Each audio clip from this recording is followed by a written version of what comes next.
All right.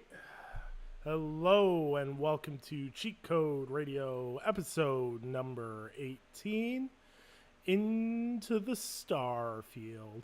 It's another exciting week. We're one day later than normal due to me having to function on a baby schedule. Some days babies are great, some days babies are not great. Well, let me rephrase that. Some days I get to operate on my own schedule, and other days I get to operate on my baby's schedule. Yesterday I got to operate on my baby's schedule. So, but too much stuff to talk about to miss out on this week. So here we are on a Tuesday. Feels like a proper Tuesday, isn't it? With the coronation and all that. No, you gotta pronounce it right. Proper Tuesday. Sorry, I'm Irish. I have to mispronounce it. It's required. But joining me, as always, the intrepid, the distinguished, Mr. Ivan Seiler. Hey everybody, Anchorman V2. Thank you guys for tuning in. I know it's a kind of a weird thing, us being on Tuesday. We do plan to be on normally on Monday, but as Nick said, we were on Baby Boone's schedule this week. So, all right. I guess we won't waste any time. We'll go into it. Nick, what are you drinking this evening first? I'm mixing between Alberta Premium and Jack Daniel's Coke. So we're starting it off with a Modelo this evening. So a Modelo. Yep. I like my beers Mexican. So anyway, you know what? I'm not. You know what? I'm just gonna let that one slide. All right, so we'll go ahead and get started as we guys are doing every week. The way we handle this for news topics and for discussion points is that Nick chooses 5 topics. I choose 5 topics. We rank them in order of importance. And from that point on, we go through one by one, trying to steal the other person's top topic as best we can. So far, we have not done it at all. But like I said, we do not talk to each other about this, so we have no idea what the other person has picked. So we'll go ahead and just kind of get started. Nick, I think it's your turn to go first this time, because I went first last time. All right, you mean I get to start us off tonight, huh? Yes, you get to start us off and potentially steal my first pick. So I feel pretty confident in this one. I feel like I'm gonna have the first steal. Okay. This time. So we got a little bit of information about Starfield today via the ESRB rating. Yeah, you took my number 2, you son of a bitch. So, Starfield's ESRB rating has inadvertently leaked on its official Twitter page ahead of an official ESRB listing. The game is reported to be rated mature, 17+. It'll contain scenes of violence, blood, suggestive themes, strong language, and use of drugs. So yeah, we're diving into M-rated territory, which was to be expected. But with that being said, how we feel about sex in space right now, right? Like sex, drugs, and rock and roll in Starfield. So did they just say suggestive themes, or did they say sex? So I think I zipped down on that part. So like, were you saying that is it full on sex, or is it just suggestive themes? So we're gonna see like sexy space people, or are we gonna or we're gonna go do the dirty? See, I'm reading the Windows Central report on it, and it's saying suggestive themes. I don't know where everyone figured that was space sex confirmed, but yeah, I don't know if that means that or not, but because what I saw, at least what popped on the ESRB thing, was that people like were giving like detailed stuff, and I was like, I'm sorry, I don't see where this came up at all. Like, I don't recall the ESRB showing a detailed listing. Yeah, no, but no, I'm excited. Like the thing is an ESRB rating to me is always that like it's one of those closer steps, right? We're getting closer and closer, and like it's oh man, I'm getting this the same week. Oh, what? Go, go, go. So I actually went. There is I keep forgetting they have a website. There is the esrb.org website where you can actually go, and it actually gives a rundown of what's in the game. Like, it's super vague stuff. For to get off of there, get off. So like I'll read through this real quick. Yeah, this is an open world role playing game at which players assume the role of a miner tasked with finding artifacts across the galaxy. That's pretty much it in terms of the story aspect of it. It says like the first third person perspectives, players interact with various characters, complete quests, search for supplies while battling enemies, humans, robot, alien creatures. Players use futuristic weapons, lasers, axes, explosives to kill enemies, yada yada yada, blood splatter effects. It contains some suggestive material in the dialogue, and after sharing a bed with characters, and there's actual quotes. Life is a sexually transmitted disease that's 100% fatal. This is dialogue. Oh my god. But yeah, the idea is that you just share a bed. I don't think you actually see anything based on this. Oh, they're going with the old-fashioned Baldur's Gate 2 implied sex scene where you both flop onto a bed and then you wake up the next day and you're like, haha, that was great, wasn't it? Oh, it's the Fallout 4 model. They did that with Fallout 4. It was just implied. Yeah. But yeah, they have like the idea is that they have dialogue that implies you did some stuff. Like, I'm all for getting a little wild, but next time let's try it without the jetpacks. What? Yeah, and there's gonna be a drug called Aurora as opposed to skooma. So great. So my daughter's now a drug. Great. Awesome. Perfect. There's gonna be there's gonna be some 13-year-old kid that's gonna get his block knocked off for the comparison at some point.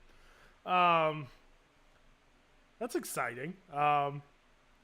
Look, all I care about is like, if we're gonna have romanceable characters and everything else, like in Fallout 4, make the good characters romanceable. The fact you could not romance Nick Valentine was a goddamn travesty, and I will not stand for it. I need to do something more along the lines of not just, oh yeah, you did my companion quest, I love you forever. Yeah. Like you need to have it like have a little more to it. Like I think the way how they handled like Outer Worlds was interesting. Like it takes time to build that relationship. I think that's solid. What was the other game I played recently? I thought it was a really good idea. I actually did mind the relationship building in Cyberpunk. It was pretty linear, don't get me wrong, but especially if you do like, I'm sorry, like canonically, Pan Am is the romanceable character for the proper ending of that game, because I found that like if you romanced her and then tied everything all up in the end of the game, it fits so perfectly. Yeah. But no, I think it'll be really cool if they handle that right. But I guess the other part too is that like I'm not too worried about details for Starfield just yet. I mean, because we're about to get a bunch of that in the upcoming moments in the next month. We're about to have a ton of stuff come out, so I'm not particularly worried about that. Mm-hmm. I'm more interested and curious about what people's expectations are for Starfield now. Ludicrous. Well, I mean, yeah. So, like, I think there's two different factors. I think there's people who are genuinely interested in the title and who have been like, I've been blue-balled for almost a decade with Starfield stuff. No joke. I have been hearing about Starfield since like 2014. At least that's when I started paying attention to it. Like the IP renewals, the copyright stuff, and I was like, oh my god, like I'm so tired of this. I think there's some people that are like that, where they're like, okay, I just wanted to hear and see what this game is about finally. And then I think people that there's like more console war kind of stuff, or about like, where's Xbox directed with this? because I think no matter what you say, Starfield will be given the treatment of this is an official Xbox title now. Because, well, at least in terms of console war arguments, you kind of have to give it that, because if Xbox is going to take the blame for Redfall, they're going to get the credit for Starfield. So I'm curious to see what happens there in No, terms of what they do. Like, I mean, the argument will forever be online that is, if Starfield's good, it's because Bethesda made it, and if it's bad, it's because Xbox made it. That argument will never go away. We've seen it with Hi-Fi Rush. We saw it with Ghostwire Tokyo. We've seen it. It's just endless at this point. So it is what it is. Like, people are going to use the same arguing points. How most of these people that are online arguing with video games are still using talking points from 2013 as their entire personality. So let's just ignore those people like they have anything interesting to say besides arguing for the sake of arguing. My expectations for Starfield are kind of massive because this is the first proper Bethesda RPG we've gotten since Fallout 4. Like, Fallout 76 is great and it's come a long way, but that's closer to an MMO light than it is a full-fledged RPG, I would argue. That being said, what excites me about Starfield is some of the things they did with 76, though. Is some of the branching quests they added in and stuff they wrote into Fallout 76 is actually really cool. So I'm kind of interested to see how that progresses with Starfield in itself. And I don't necessarily buy into the idea that Starfield has to be, a perfect, flawless game. We'll be talking more about what it means for Xbox and whatnot further in the show, I am sure. But the thing is like, I just want a good Bethesda Softworks RPG because, let's face it, Western RPGs have kind of been on a downspin for a while. Like, they haven't been what they were. Japanese RPGs have kind of been dominating the space for a while now. Like, Bethesda's kind of been quiet with their RPGs. BioWare did Anthem and Mass Effect Andromeda, and we know where that's at. We don't know when we're going to get Dragon Age, or even when we're going to start seeing stuff about Mass Effect. So Western RPGs have kind of been more on the quiet side. So it'd be nice to have a big one in Starfield, and hopefully they nail it. I'm just excited to dive back into the world, honestly, because the last really good Western RPG I played was definitively The Outer Worlds. So probably solid. Yeah, Western RPGs have been kind of in this weird spot lately, like you were talking about, and I don't really know what to say about it because it's like, I don't feel like there's been less of them. I just feel there's been less focus on them, and I think that's part of the issue is that JRPGs have had more availability here in the West, and so I think now we're getting used to them being flooded. So we're like, oh my god, there's a lot of these JRPGs, and they're just flooding the market. We're just, oh my god, there's more of them than Western RPGs. I don't know. So I'll kind of think more on that, but I think the interesting thing is I think during the 360 generation, Western RPGs kind of pushed tech forward, right? Like, those were the games that were challenging the systems itself in terms of performance and everything else. Like, you start talking like world scale and everything else, like Fallout 3, and games like that were like, and Skyrim were stretching the scale of worlds. But now people are kind of sick of the scale of worlds, and I think Western RPGs are having not necessarily a problem, but a challenge of finding their footing in what's the next big step for RPGs to do. What's the innovation that we can put in an RPG that'll make people go, wow, that's cool. Yeah, I think Bethesda even recognized that, and that's why they pushed Arcane to do a lot of stuff. Because I think it's the next big thing is going to be density. Because like having a big open world is cool, but when you can't do much in like a limited space, it feels empty. So I think like what we saw like with Red Dead Redemption 2, where you saw this like really deep level of detail and like how much random stuff you can do in an area. I think that's going to be the new focus for a bit. But yeah, that's kind of my whole thought on that. But yeah, all right. So my number 5. Let's get that Phil Spencer interview out of the way. Not on your list? Nope. It was number 4, actually. Number 4, perfect. Okay. You get a point. I get a point. Okay. Um. So the Phil Spencer interview. So first off, I'm going to mention like this topic has probably already been talked to death by the point that we're getting to it, where most of you guys have heard about it. But just kind of give you like a rough overview. Uh, Xbox was coming off of a rough 1 week period where the CMA blocked their deal with Activision, which they're appealing and doing a bunch of other stuff for. And then Redfall had bad reviews. Then it came out broken, and so I will give props for this. And XCast did made a point of bringing up that Phil doesn't cancel interviews last minute because of stuff like this. He still shows up and accounts for it.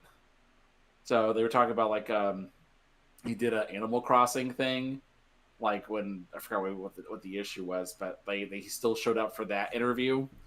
But he showed up to this interview, and this was with Kind of Funny, which is Greg Miller's company, formerly Colin Moriarty and Greg Miller's company, but you know. So he did this interview, and he talked to XCast, and they asked him a bunch of questions. And to their credit, they did not pull punches on these questions. They asked him the serious stuff like immediately. There's a couple things like in terms of takeaway stuff. One of which is that he apologized for Redfall, but I will say, and Nick, I want your opinion on this. I got the impression that he was blaming Arcane for what happened with their own title with Redfall. He was not like he was taking the blame as far as it's like, hey, the buck stops with me. It's my fault. I should have recognized there was a problem, and we should have gone in there to help overhaul. But he also said, like, I'm not going to apologize for letting teams express their visions and do that sort of thing. So there's that.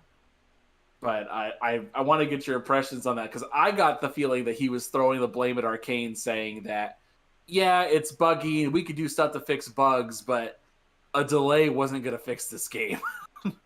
No, and actually, I think I think the implication is that the quality does stop with him in terms of the overall performance of the game, such as, does the game run properly? Is it buggy and everything else? That does fall on their shoulders, but criticisms of the actual game system itself, the emptiness of the world, and things like that does end with Arcane. That is not the publisher's fault. And I think that's something that some people in the criticism field of gaming are very poor at expressing.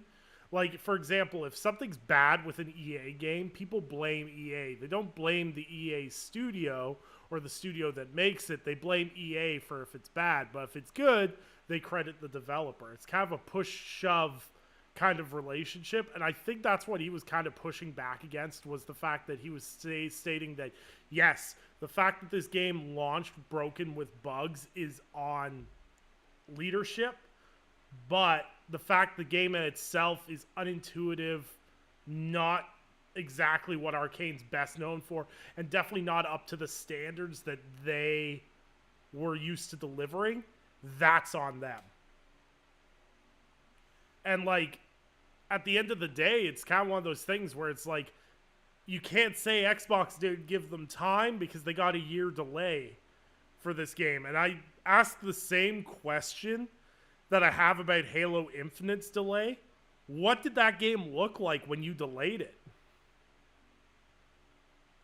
Because, like, especially with Redfall, like, at least with Halo Infinite, like, when we got the campaign and everything, the game worked, it was good, everything else. So, like, a year later, it's like, hey, cool, this is great.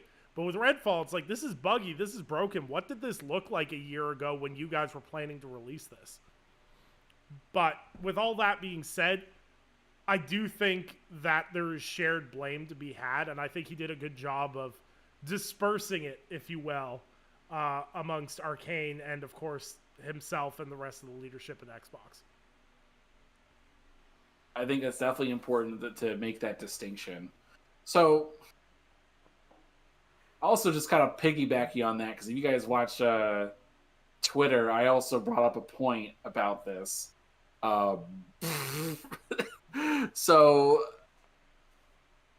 there's certain things I think about the Redfall situation I think that are important. Is that there are technical problems, and technical problems can be fixed, but when there's inherent gameplay problems, look, that's on Arcane for those decisions, because I mean Xbox has made it very clear, if you want to do something, we're going to allow you to do something. We're not going to like tell you what to do in terms of actual designing your game. And Arcane made choices in those situations. I made a couple of tweets that garnered some attention this week. So I thought it was really stupid. I did make a whole thing about like, oh yeah, here's a just for context, here's the newly acquired acquisition studios that Microsoft picked up, and here's all the releases in 2020. For the most part, they're in the high 70s, even high 80s. And Arcane is definitely an outlier. At the time, it was in the 60s. I think it's now like the 50 something, but it's definitely the outlier. And I was like, look, this is Arcane's misfire. Like, let them own that.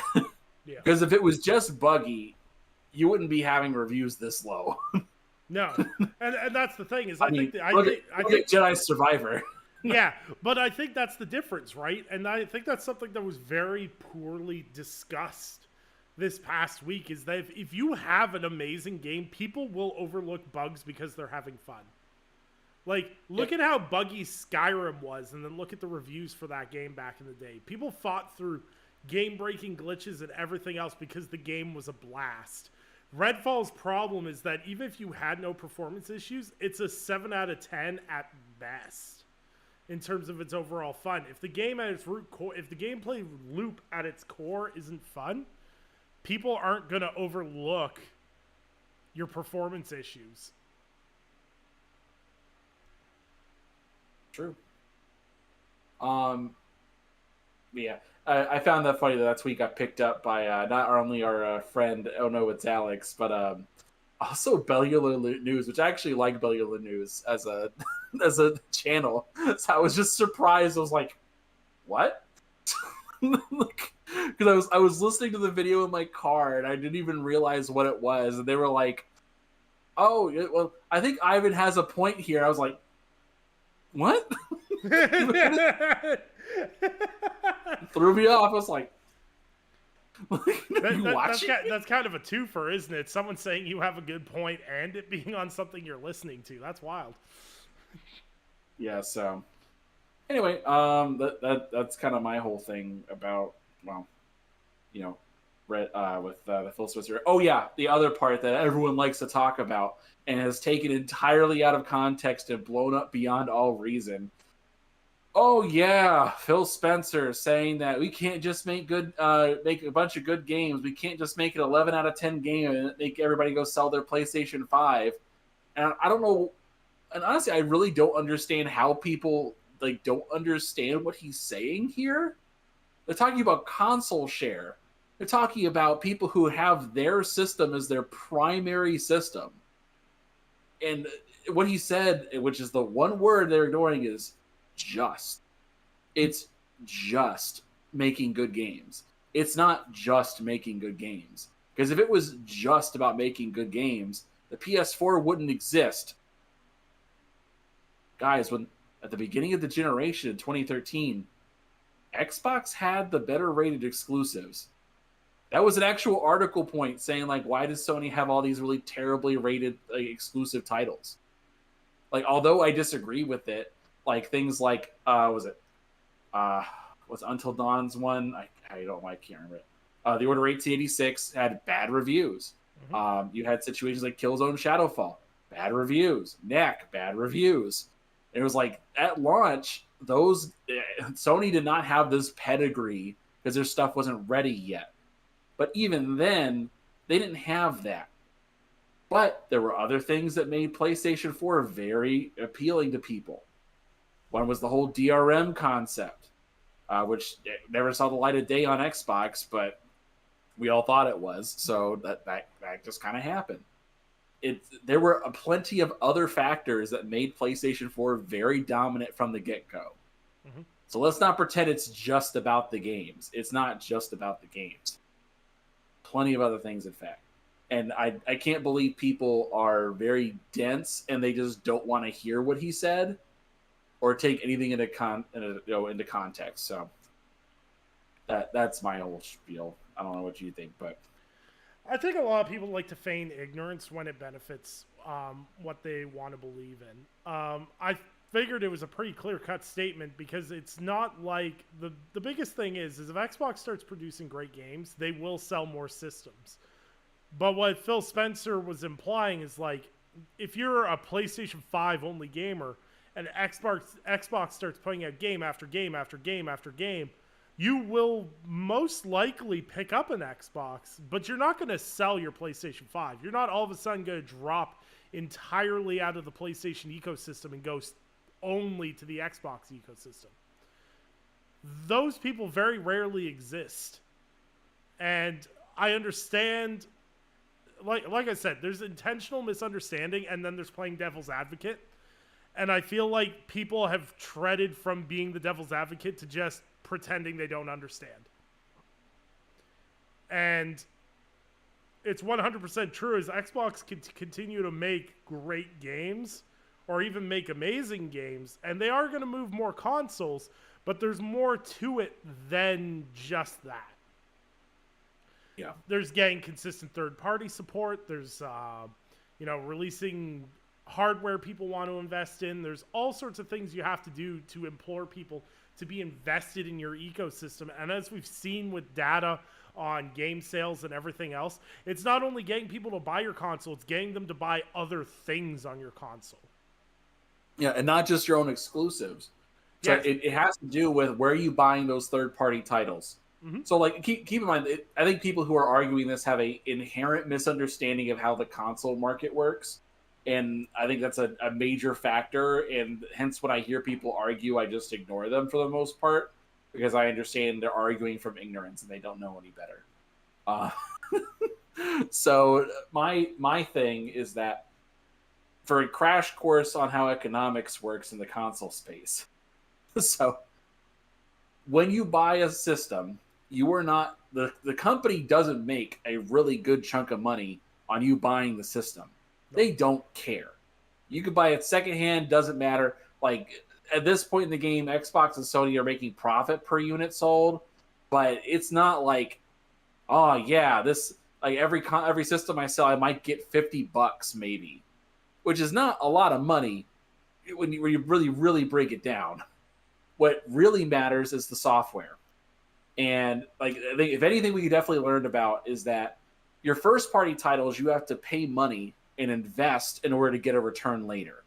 And those could be used, you can sell those for the most part at a loss. It doesn't matter if they sell like a ton. The idea is that it's mostly about getting people on your ecosystem. And what Sony has proven was that, remember, in all the CMA documents and all the rest of this, they claim they need Call of Duty in order to survive. So either Sony's lying or this is at least partially true. That third-party sales, games you don't have to pay for to make them exist. If someone buys that game on your system, you make like a 30% cut and you didn't have to do anything. Mm-hmm. That is the dream goal. That preferably if you could have someone just like show up and just buy all the third-party stuff on your system, you are more valuable than anybody else. And what Xbox figured out is that you can't really afford to do that. So in return, what they did is they said, okay, well, maybe we can get somebody to buy an Xbox and then just subscribe to Game Pass and just kind of forget about the subscription. So like they're mobilizing a dead base or a base that only buys like a handful of games a year. They're not talking about the hardcore market. So this, in terms of money, pretty obvious in terms of what they're trying to do. But again, people who are arguing this point aren't arguing from a point of trying to learn how things work or how economics happens. But that's just how it is. So that's my little rant in terms of. And the thing is too is like Game Pass is like an investment in investing in itself because what you're trying to do is you're trying to make money. You're trying to generate more money from people that don't typically buy games. So you have your typical, let's say your Call of Duty gamer who plays Call of Duty and a handful of other things. Say Halo Infinite launches and they want to play Halo, so they get into Game Pass. So they do their $1 sub or whatever. Decide there's a couple things in Game Pass they want to play. And let's, for argument's sake, say they keep Game Pass around for 3 months. So they're sub to Game Pass for 3 months. You know, Microsoft gets its $30 or whatever from them. But after that, they buy some of the games they get in Game Pass, while Microsoft gets its 30% off of there. And it just kind of steamrolls. So you get a little bit of extra money from someone who typically wouldn't invest in your ecosystem outside of your, $70 Call of Duty purchase. So it's just trying to get more money from the base that you've established. And the thing is Xbox is very much aware that there are PlayStation-only gamers, there's PC-only gamers, and Xbox's job is, yes, indeed, to get them in the door and into the ecosystem, but Xbox is much more focused on bringing people into the PC Game Pass atmosphere if you're in the PC market. If you're on PC, they're not trying to sell you an Xbox, they're trying to sell you Game Pass, so they can monetize you as a PC user in their ecosystem. Whereas with PlayStation guys, they're trying to sell them a console that they'll play for the big games or whatever games that pique their interest. And the thing is until Xbox gets a consistent flow of games going into Game Pass that appeal to a much wider audience, they will have trouble garnering those types of numbers. They need bigger encompassing games to be in Game Pass. And the thing is like, I'm a big proprietor of, I love the fact that Xbox Game Pass brings smaller games to the forefront. We get to see games like Grounded, Pentiment, we get to see these experimental games, but you also have to have those games that appeal to the mass audiences to keep it moving. And that's Xbox's biggest weakness right now. It's not that they're not putting out games. They're not putting out games that are interesting a wider audience. Because people that are going around going, well, Xbox hasn't released a game this year, are factually incorrect. Because we've had Hi-Fi Rush, we've had Age of Empires on console, we've had Minecraft Legends, we've now had Redfall. They are releasing games. They're just not releasing the big established games that people are itching for. And I don't necessarily hold it against people that are itching for these bigger releases, but at least speak from a place of factuality in the fact that Xbox is releasing games. Just because you're not interested in them does not mean they do not exist. Yeah, that's true. And I think one of the brilliant things that PlayStation has done is a lot of their third-party games, or not third-party, first-party games, and I hate people saying they have a Sony's template, but there's enough shared experience in the games that they manufacture that if you like Ghost of Tsushima, you'll probably like The Last of Us. And if you like The Last of Us, you'll probably like God of War. And they've just done a really good job of stitching their fan base to go from game to game to game that share a little bit of similarities, but a lot of great differences to differentiate them.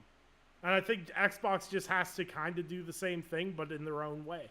I don't necessarily think it's a one-to-one comparison. I don't think the console market anymore is a one-to-one comparison because Nintendo's doing something different than PlayStation and Xbox, and PlayStation's doing different than Xbox, and vice versa. I think they're all trying to do very different plays, and I think judging them against each other is just, it's not really comparable anymore. Yeah, and we've talked about before is that how Sony has pivoted to the tentpole release model, where nowadays all their small stuff is canceled for the most part, and they're really focusing on their big AAA, type third-person over-the-shoulder type games. They're really focusing on that, and it's similar to like an MCU approach, like in the film space, where it's like, hey, if you liked Guardians of the Galaxy, you might like Thor, which is kind of the same thing, except it's not. Yep. It's similar, but it's different. It's just enough to get you in the door that you might like it. But I think that's kind of the focus, where as opposed to where Microsoft is just kind of all over the board. They make a bunch of different types of games. Like you may not like it, but someone else does. Yep. So Yeah, I completely agree. So yeah, there's that. Let's see. That was my turn. So it's no wait. You're number 4 now. Yeah, it's your number 4. My number 4 was the Phil Spencer interview, so it's now going. Oh, gotcha. Because I stole that then. Okay. So this will be my number 3 then. Okay. Pixel Opus getting shut down. You stole mine, you son of a bitch. Perfect blend though. Exactly what we were talking about. Where Sony's shutting down these small titles and small studios who aren't making their big AAA games. So for people that aren't familiar, Pixel Opus wrote a very sad tweet this week. Here, I'll pull it up for continuity's sake here. For those that aren't familiar, Pixel Opus was a studio that created games like Concrete Genie and Entwined, which both were nominated and won BAFTAs. So on May 5th, they wrote, "Dear friends, our Pixel Opus adventure has come to an end. As we look to new futures, we want to say a heartfelt thank you for the millions of passionate players who have supported us, our mission to make beautiful and imaginative games with heart. We are so grateful." This one sucked, honestly, because I had that string of games that came out where it was like Dreams and Concrete Genie, and it was like Sony's smaller games. I really felt that highlighted the PlayStation 4 really nicely. Like, it was a perfect blend, because it was like, yes, you're getting your Last of Us Part 2, your Ghost of Tsushima's, your God of Wars, but then you also had like Concrete Genie, which was like a really cool, like almost Pixar animation PlayStation 3 style game with a story about bullying and everything else. It was just a really short, heartfelt experience that was, like I said, short, but a lot of fun and had a lot of style. And like, I was really looking forward to their next game on PlayStation 5, which was in partnership with a Sony team, which was like in partnership with Sony Pictures, I believe, or Sony Animation. I heard something about that, yeah. Yeah. So they were working on an Unreal Engine 5 game in partnership with Sony Animation or Sony Pictures, something along those lines. It was a partnership that was revealed in a job listing, I believe. But to see it get shut down, it sucks. It was only a 19-person studio. I'm sure that they'll land on their feet and everything else, but it adds to the weight of the fact that the AA game is getting harder and harder to find. Mm-hmm. Yeah, like we were talking about like just a little while ago, where Microsoft specifically has been kind of all over the board in terms of like, oh, if you want to make a game, go ahead and make it. No matter if it's a smaller project, cool. If it's a bigger project, fine. Just do what you want to do. Sony has pivoted to, hey, we want these big return type games. We want like people to have like a reason to buy our system. Because like, say what you will, nobody was going to buy a system for Concrete Genie, and that sounds terrible, but it wasn't really built towards getting people on board. It was built towards getting people to like, oh, this is a nice thing. Like, oh, look, we do support creativity. It's just something different. That was what the point of it was. It's like okay, like getting like Pentiment, like for Xbox guys, understand it. Pentiment is not a system seller. It's not designed for that. But it's a nice thing to show, hey, look, it's creativity muscles being exercised here. Good storytelling. Mm-hmm. That's what the point of that title was. The Concrete Genie was doing that, but it's very clear that the PlayStation has been making this effort to kind of like get those out of here, because they realize that third parties fill in those gaps for them, and there's no point for them doing it anymore. So, yeah, absolutely. And like, I understand a lot of people, because whenever I bring up PlayStation not supporting their own smaller games, the counter argument I usually get is, well, there's all these third-party developers that are making small games. Why should PlayStation waste their time making these smaller titles? And my argument to that is, I love the fact that PlayStation could do both. I love the fact that they could do these big event style games while also putting that same level of quality into small titles. Like Concrete Genie was a small indie style title for sure, but it was top quality. Art direction, the sound design, everything. It was one of my favorite PlayStation 4 games. And it just sucks that people are so ready to accept that PlayStation doesn't need to make those games anymore. And that just really sucks because those games were what helped sell me on a PS4. It wasn't just, oh, cool, there's Horizon Zero Dawn, or oh, there's, The Order 1886. They had these smaller games that also piqued my interest. It's kind of like when Sony decided they didn't need to make Jak and Daxter or really any other titles like that anymore. Like, they kept Ratchet and Clank around, and that's really about it. Or like Sly Cooper, like, oh, we don't need these teenager typed like action platformers anymore. We don't need any of those anymore. We're done with them. It was just a decision. They made that decision. They sold Crash Bandicoot, sold Spyro. And it's like, okay, fine. Like it sucks. It's not like vital, I guess, but just for the culture, be nice. And I'm not 100% sure if Ratchet and Clank is still around because PlayStation wants it to be around, or because Insomniac Games told PlayStation they want to have it around. I think it's because of the movie. They made that movie. There's a movie? And so it's like, oh, there's a Ratchet and Clank movie.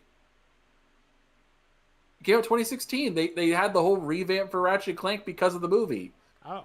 Like, the whole advertising thing was like, play the game based off of the movie that's based off of the game. Wow. You didn't know this? No, I legitimately don't remember this. Oh, dude. Here, I'll let me send you something real quick. Blow your mind. Hold up. Yeah, no, like, I played the Ratchet and Clank games. I love Ratchet and Clank, but let's just say in 2016, I was not keeping track of video game movies at that point. Here. All right, I'm going to send you a thing in a minute. There we go. Once it wants to load.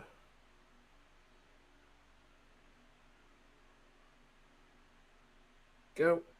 All right, I said chill link. Because that was the whole like marketing thing for them, was like, oh my god, look, it looks just like the movie. The animation looks so good. So that was the whole thing there. But yeah, no, that's the entire reason they've kept Ratchet and Clank around. Because I know that they've been working on a sequel, but I don't know how far, or if it's even out of pre-production or whatever, anything about it. I really don't know. I think they put everything on hold until they acquired Insomniac. So, yeah.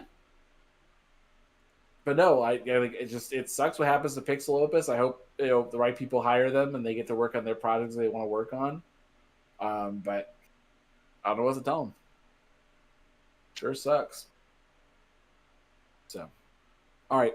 My topic. So you stole two of my topics, but this is my number 4. So, what's going on with Destiny 2? I don't know who plays Destiny 2 anymore. Not us. Only the most dedicated of fan bases must still play that game. More specifically, I noticed this over the last week specifically, that like all these moments of like, hey, the Destiny 2 servers are going to be offline for like 24 hours. And it's like, what? Or it's like not 24 hours exactly, but a really long period of time. But it's like, okay, like I don't recall Destiny ever being down this long or this frequently. Like before I even did this, I just did a quick check. I looked at like Destiny 2 servers. Mm-hmm. I found articles. There were like at least 3 or 4 times over the last month where the Destiny servers have been down. And I'm like, that's weird.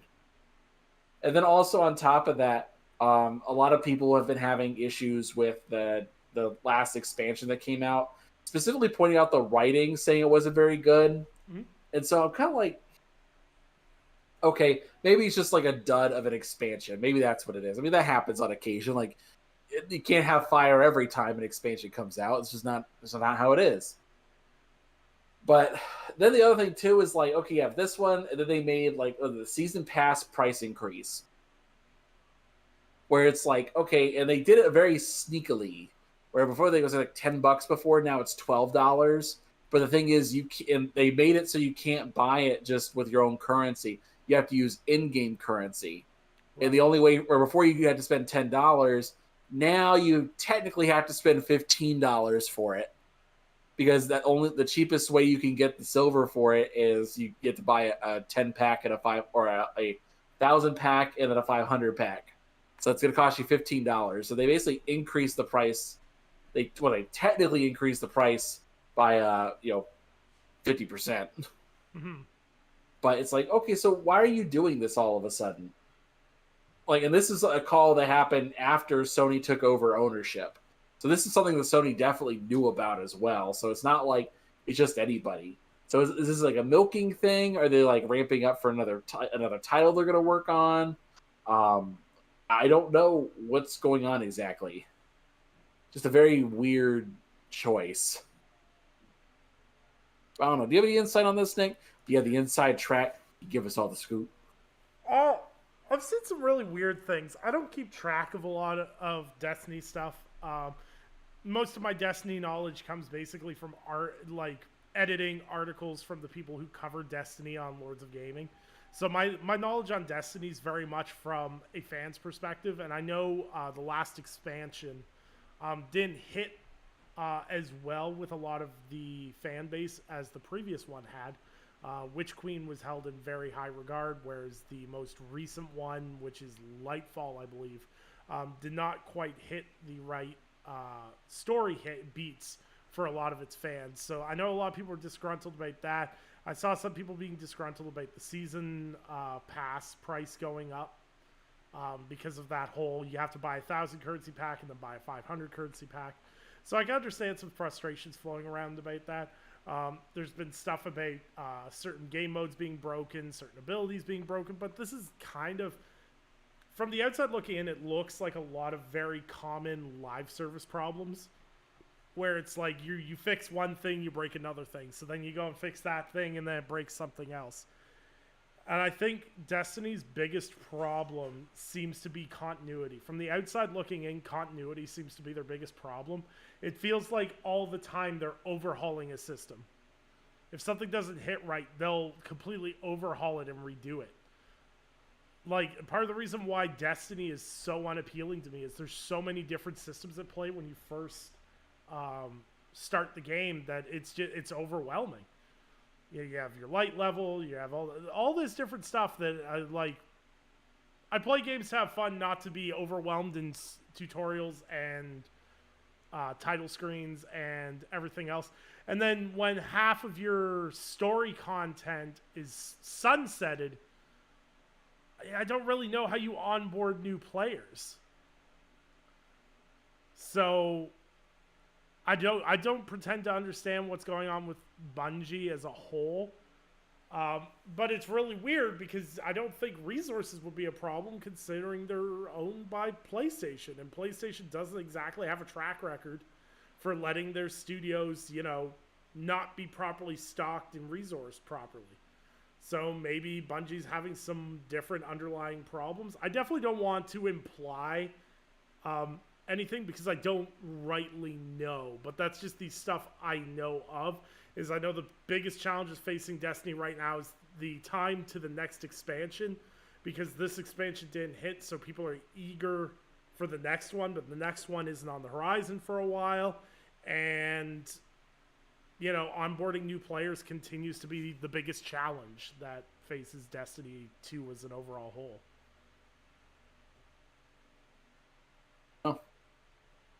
Because I've been wondering this too. Is like, are they going to? I don't know. I've been kind of this camp for a while, even before the Sony acquisition, that they should make a Destiny 3 and just kind of start over. Not really start over, but like start completely fresh because like this Destiny 2 at this point is kind of like icky.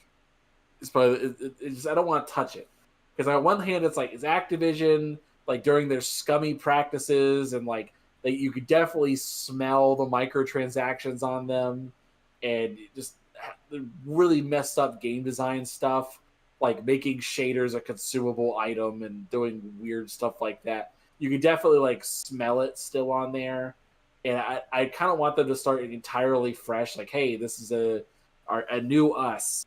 This is us who's independent. Well, sort of. So, I'm curious to see what if they do that at all, or they just try to keep this thing open, or they just start fresh at some point. So I don't know what they're gonna do, but could be interesting. Well, especially since they have a new massive service game on the horizon with a new IP. Yep. So it'll be interesting to see what they do because, like, let's face it, service games is a very competitive market, and they've been using the Destiny IP now for, well, a decade now. So ramping out and trying something new and allocating resources to that is definitely a risk. So we'll see how it pays off for them in the long run. I believe it's your turn, sir. Is it my turn now? Oh no. Yep. Now my list is all out of order. 'Cause you're a bum. You keep stealing my topics. You stole two of mine. Yeah. So this one's just a weird one. This one isn't really a substance topic. It feels really weird. So today it was announced that Take-Two publishing labeled Private Division has signed a new action-adventure IP from Game Freak, which is codenamed Project Bloom. The game is expected to be released by March 2026. It's obviously a placeholder date because that's so wild that, the placeholder date's on the end of a financial year. But Game Freak not doing a Pokemon game. That's going to be weird. That'd be really weird. But unless it is a Pokemon game and they're just contracting somebody else out. Well, if it was a Pokemon game, it wouldn't be published by Take-Two. True. Good point. But I don't know. When was the last time Game Freak did anything different? They haven't, as far as I know. Damn. Freak games. Maybe it's going to be like a really meta story about like a game developer forced to create Pokemon. Okay. Okay, actually, hold on. I stand corrected. There are... I know they made at least one other thing. There's but 10. I don't know what it is. 10? All right, so you ready for this? Okay, hit me. So they did Little Town Hero, which was basically a Pokemon ripoff that came to Switch in 2019. Okay. Drill Dozer, which is about a girl named Jill and her drill. It was released on Game Boy Advance. Tembo, the Badass Elephant. Remember that? Yep, that's a Game Freak game. Damn. Giga Wrecker, Harmonite, Pocket Card Jockey. These all sound like really bad Pokemon ripoffs. Pulseman, Mario and Wario, the game. Mario and Wario. Weird. Yoshi's first game. And they also created the Game Boy camera. Hey. Jesus.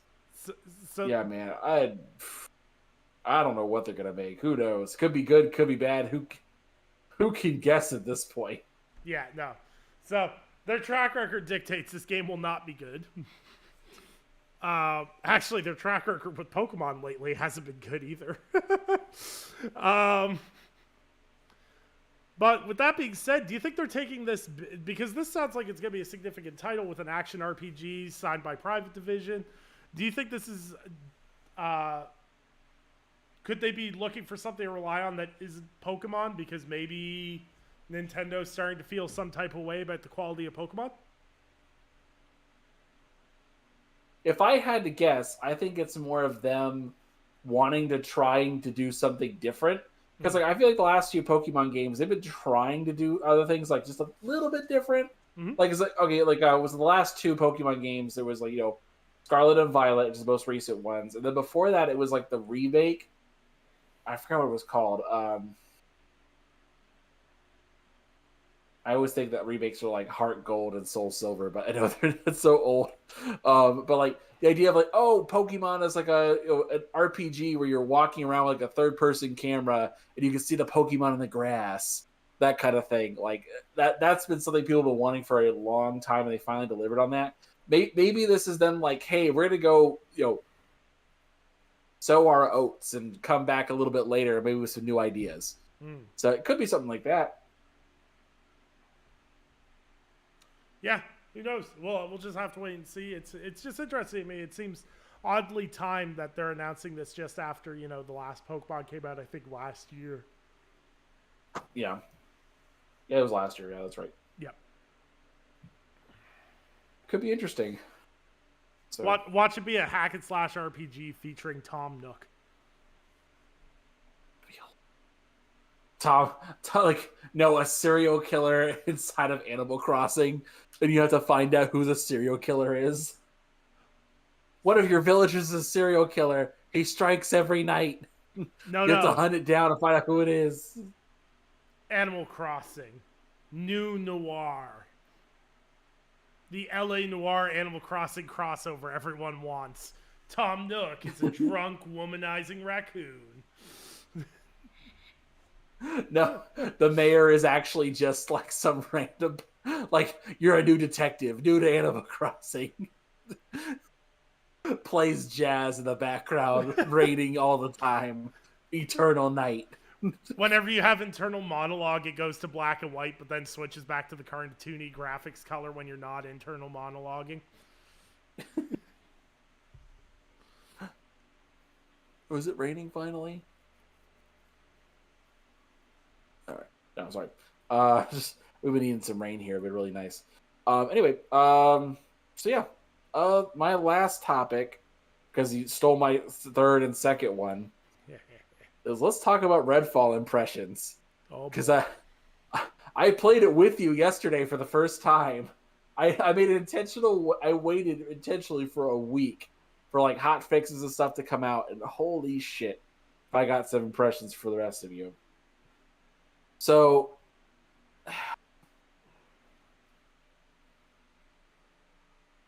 like I said, I waited a week just to kind of see what was going on with the franchise. Like, okay, let's wait a little bit. The first week is normally a rush. Let's get some hot fixes out there. I guess I'm most optimistic. They was like, oh yeah, the 60 FPS patch is right here. I was like, I knew I was really optimistic, but I was like, I'll wait a little bit, just see what happens. I'll go point by point in terms of when I experienced it, because you were here. Feel free to chime in, Nick, because I just don't. You were there for the whole thing. The first impression I get is, I think one of the cheapest cop-outs you can do for a AAA title is doing a painting cinematic to explain your world before the game actually starts. I feel like that is the cheapest, biggest cop-out for any title. The only time I would make an exception to that is if you're like in a really high fantasy setting that needs a little bit of context, like, oh, back in the olden days, but like no more than a minute to explain it. No more than that. Like, same thing with sci-fi. Like, oh yeah, this is so far in the future, you have to have a little bit of context just to kind of understand it. Like for example, if they start like Warhammer 40k Space Marine 2 with no context given, that would be confusing as hell. But so there's little things like that. I'm like, okay, though I don't want to. But with Redfall, it's a modern day setting. You don't need a lot of context for that. like almost all the story elements that I saw in the first like minute and a half trailer was, or not trailer, but the opening of the game was stuff that we didn't really need to know. We could have figured that out. It could have been a mystery, and it wouldn't have been like, oh my god, someone getting their blood taken. Oh my god. They didn't answer any real questions either.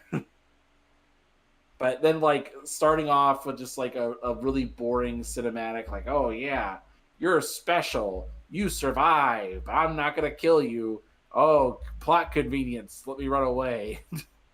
And I felt like that was such a cheap thing. It is just bad game design right off the bat. So there's that. Um, and also when you came in and told me like, hey, yeah, this game looks like garbage, but here's the random setting combination to make it look passable. And like things that don't even make sense. Like, oh, I turned off motion blur. Apparently you can't turn off motion blur. If you turn on motion blur, it's too much. You got to have motion blur on low.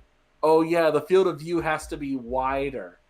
And it's like, stuff that would normally make it run worse made it better. I was like, that doesn't make any sense, dude. But no, because you told me, like, I don't know if this other ones will work either. No, they don't. It has to be this very specific combination. Yep. I was like, that is so stupid. But yeah, other than that, like, I will say, like, the fact that we were able to play immediately from jump, no matter what level difference it was, you kept all your gear was nice. I felt like the movement was fine. Like, it feels very quick, which I'm fine with. Mm-hmm. It feels like we talked about Left 4 Dead a good bit yesterday. It does feel like Left 4 Dead in terms of like the movement speed and just kind of the vibe. Honestly, it makes you feel like you want to go from point A to point B as fast as you can, just because you can move very quickly. But there's so many other little problems. I'm rambling, Nick. What are your thoughts on Redfall? Because you played much longer than I have. Yeah, it's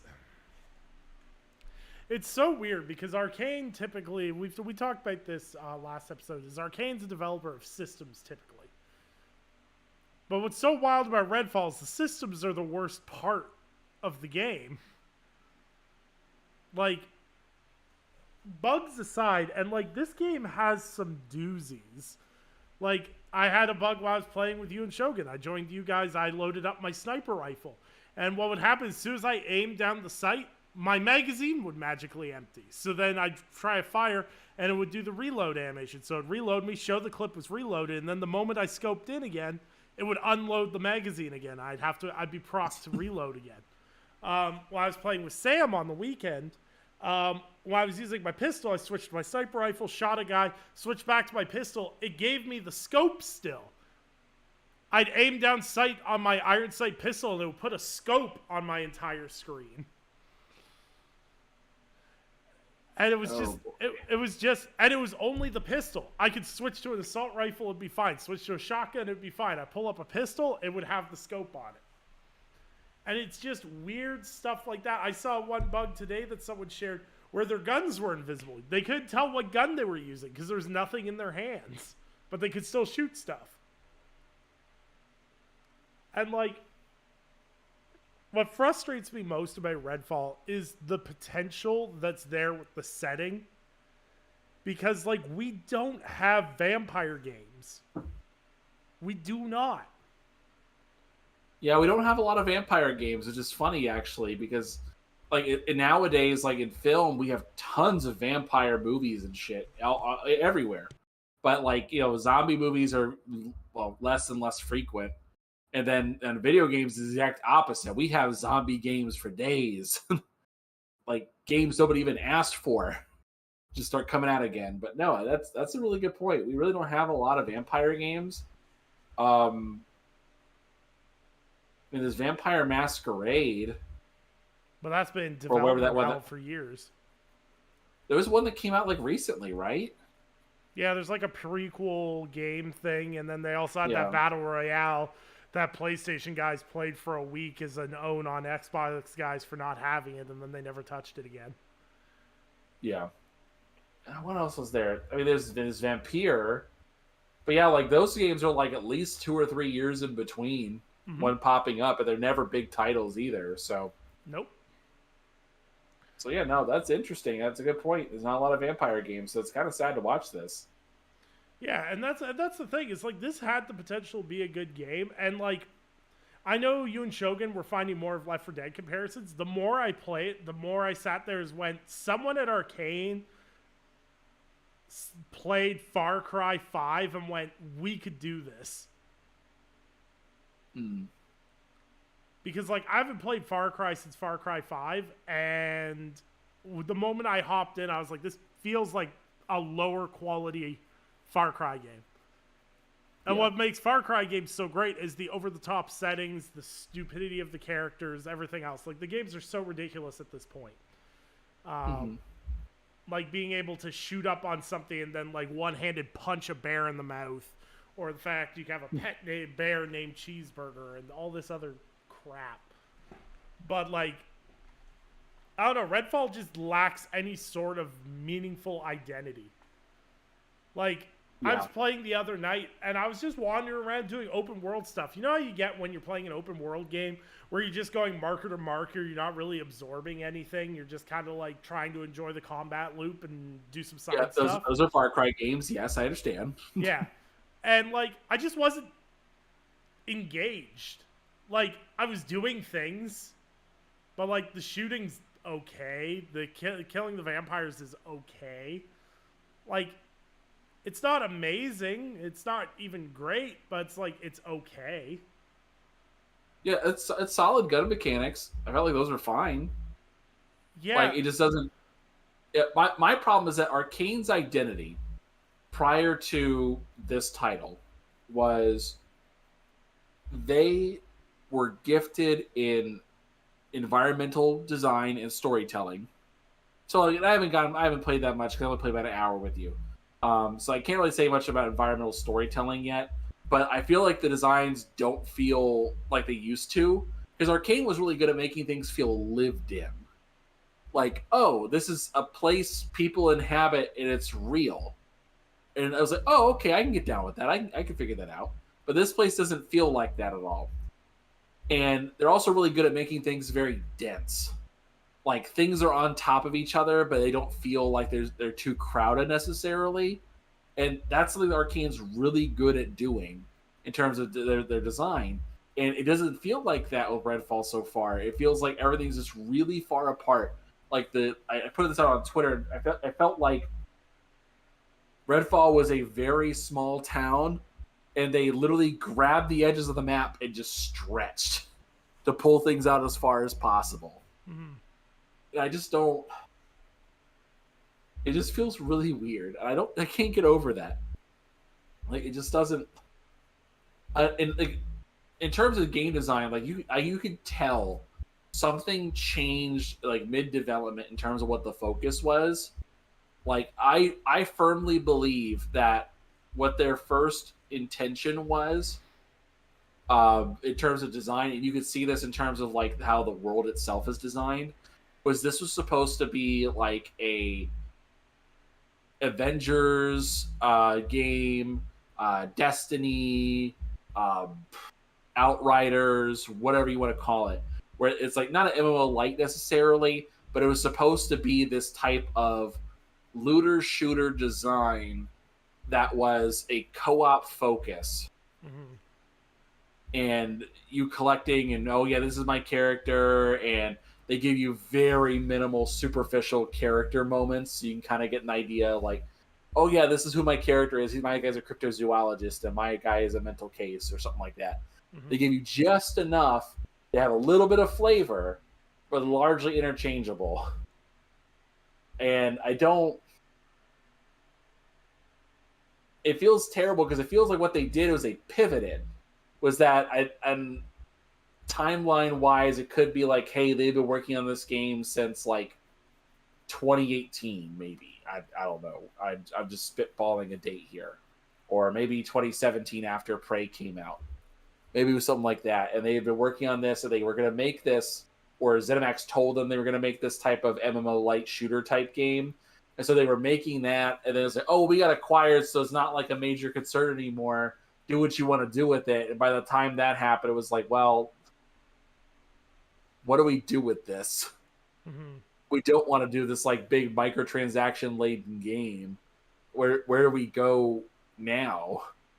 And I think they made a pivot to say, hey, let's make it a Left 4 Dead style game. Where it's like, hey, you and 3 of your friends are gonna blow through and kill some zombies, and look, co-op fun action, and that's what Xbox marketed it as. Look, you guys can do team ups and co-op, and look how fun this is. But it's not that kind of game because it's MMO light game design. Mm-hmm. But again, you're farther than I am, so you can correct me. But that's the feeling I get so far. Yeah, It's go here, press this thing. Go here, grab this thing. yeah, it's really weird because it feels like a mix of like Far Cry and Borderlands, and Borderlands especially in its loot. Because it does that same weird thing, and you and me have talked about this before with the Division 2, where one of my frustrations with the Division 2 is you don't get to spend more than 10 minutes with a gun before you get a different, better gun. So you spend more time than anything else cycling through your inventory than you do playing the game. And I find that inherently annoying. I understand everyone likes, gold item go ting. But, like, I like there to be some gaps where I could settle in with a gun and, like, play with it a bit before I have to upgrade to the next purple gun that's also purple but does 2 damage per second more. But yeah, it just feels like this weird Far Cry, Borderlands mix. And I don't get it. I don't understand what they were going for. And my biggest problem is like in the lead up to this, because I wrote so much about this game and did so many breakdowns of interviews with the developers, there's just straight up things that they talked about that just don't make sense in the game. Like one of the things it was like the environment would be ever changing around you. And I'm like, no, it's not. I literally spawned into your game and ran through that two hour section with you and Shogun, and the enemies were exactly where they were when I did it. Same spots, same positions, everything. There's nothing randomized about it at all. There's nothing evolving about it. All the stuff's in the same place. All the gear's in the same place. You get different gear, yes, but like, it's not what they said it was. Yeah. And when they were like, you could use the environment to fight the vampires, it's like, yeah, cars blow up and there's electrical boxes. That's it. And you can use cars to blow up your friends. Yes, you can.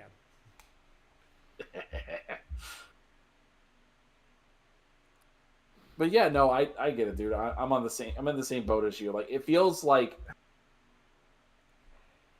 it's not even underbaked. It's just like, you know what?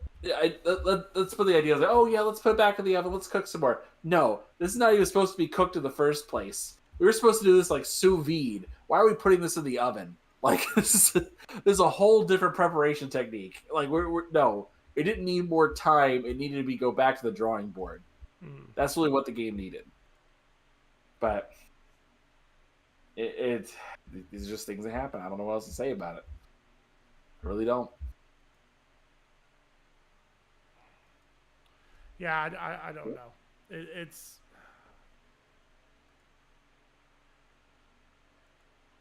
Yeah. I don't know. Yeah. I don't know where they go from here. I think they finish up the content that they've promised, and that's it. I think inherently that's what they're going to do, is they're going to just do what they promised, and then Redfall's going to fall into the background. Yeah, that's about right. So, all right, that's my topics. Anything else that you have? Hold on, let me. I think I only took one of your topics. Yeah, hold on. I gotta pull up my phone list now. You got me looking. Where'd my Apple Notes go? Specifically for this. Chico Radio. There we go. You took that one. We did that one. Ah! Alright. So, Legends of Zelda drops this week. Tears of the Kingdom. I've got the important question to ask here. Do we think this is Tears of the Kingdom? Or is this the subtle Doom crossover and it's Tears of the Kingdom? Oh, that'd be so cool. But I don't know. No, like, I want Link to, like, you know how they show, like, the first clip we saw of the game was, like, Link falling out of the sky and landing? I want you to fall out of the sky in Legend of Zelda Tears of the Kingdom, land, and then just get absolutely mauled by the Doomslayer, and then you control the Doomslayer for the 80 hours of... No, even better. Link falls from the sky, lands safely, goes, then gets crushed by Doomslayer falling right behind him. You can't shoot a man out of a BFG. But no, this game's gonna be a pretty big deal. Where do you fall? Do you care about Tears of the Kingdom, or are you like me and just skipping this? I'm good. Like, other people like it, and that's fine. I didn't finish Breath of the Wild. I didn't care enough. Like, I thought it was fine. I just didn't. I don't know. It's one of those things where, like, the Switch doesn't feel designed for long-term games to me. Mm-hmm. I just can't. It's really hard to get into it, and I'm like, I don't like playing it handheld. I don't work a job where I have like a long enough commute where I could actually play it, and also I have to drive during that commute. There's really no point in me really even having a Switch, which kind of sucks, but it's just how it is, I guess. But then at the same time, like, if I'm gonna play it, I'd rather play it on my big screen TV. And if I don't know, I just can't get into it. I tried, I really did try, but I'm just not into Breath of the Wild. So I'm definitely gonna be skipping Tears of the Kingdom. But it's just me. It's nothing wrong with the game. Just not for me. So yeah, it looks fine. It'd be funny if it didn't get nominated for Game of the Year for whatever reason. That'd be weird. But that's it. Yeah, no, I'm very much the same way. Like, I'm very happy. I'm very happy for the people that enjoy the Breath of the Wild and are getting a direct sequel in terms of the style of the game is. But Nintendo already kept me happy. They got Link's Awakening. I'm good. I like those style of Zelda games a lot better, and they made one of those, so I'm happy as a fan. But yeah, like, Breath of the Wild was terrible. Just boring as all hell. Big open world, nothing to do. Uninteractive as hell. I'm just pissing off people at this point. I was gonna say, I thought I was the one that was supposed to be antagonistic. No, I don't like Breath of the Wild. I don't think it's a great game. Like, if we want to talk about people having blinders on for games, it's Nintendo classic games. Like, Breath of the Wild releases on any other system than Nintendo, and it's not getting the rewards and the groundbreaking like, oh my god, Link's got a glider. Groundbreaking creativity. Shut up, please. I think the only thing about Breath of the Wild that was like is interesting is the stamina meter for doing pretty much anything. Which I know people said they were annoyed by that, but I was like, nah, point. Like, you have stamina, like, you can't just like sheer face a wall like Assassin's Creed. You gotta hang on there. Like, all right, okay, I can get down with that. And other than that, it was like the fact that everything is breakable, which other people hated. But I was like, it's unique. Like for a Zelda game specifically, I was like, okay, you can deal with that. But no, yeah, that was my whole thing. Yeah, I kind of get a kick out of it because like I always giggle when people go, "This is a 10 out of 10 game," but then they have a long list of complaints about said game. They'll be like, "Oh, this is a 10 out of 10 game, but weapon degradation sucks and the stamina bar sucked and there's not really any proper dungeons." And I'm like, "So you have this long list of complaints and you're telling me that it's a 10 out of 10 game?" Interesting. Nitpicks are one thing, but complaints are another. So, I'm like, oh man, I really wish it had this. Okay, yeah, that's fine. It's a nitpick. Man, this thing sucks. It needs this. It's like, yeah, that's a complaint.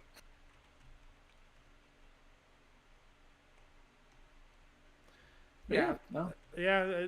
But like I said, with all of this slander aside, uh, I'm excited for my friends who have been genuinely waiting for this game to release. So, I hope everyone enjoys it this week. I'll be playing actual good games this week. So, I hope everyone enjoys it. And I more than welcome anyone to come on the show and talk about your Tears of the Kingdom experience and allow me to absolutely chastise you for enjoying such a terrible game. But Ivan, anything to close us off? Not really. Thanks you guys for showing up on a Tuesday. I know it's kind of weird. We don't really plan to do Tuesdays, but this is just how it ended up this week. We appreciate your flexibility and your support either way. You guys can find me at Anchorman V2, Xbox, PlayStation, Twitter, whatever. It's all the same thing. But yeah, that's about it. Right on, right on, right on. And I'm Nicholas Downey. You can find me. I'm just reading Shogun's comments. I'm so happy right now because I know he's yelling at me in his head right now. But yeah, I'm your host Nicholas Downey. You can find me on Twitter at NicholasGPMedia. You can also find all my written work at lordsofgaming.net. Got tons of DMZ stuff coming this week as Season 3 Reloaded drops tomorrow. And tons of other stuff going on as always. So hope everyone has a great week. And we will see you guys on Monday at 8 p.m. Eastern Standard Time. And those who have been listening to us on MP3 formats, we appreciate you. And MP3 format will be available first thing tomorrow morning. So thank you very much. And we'll see you guys next week. Have a great night. See you guys.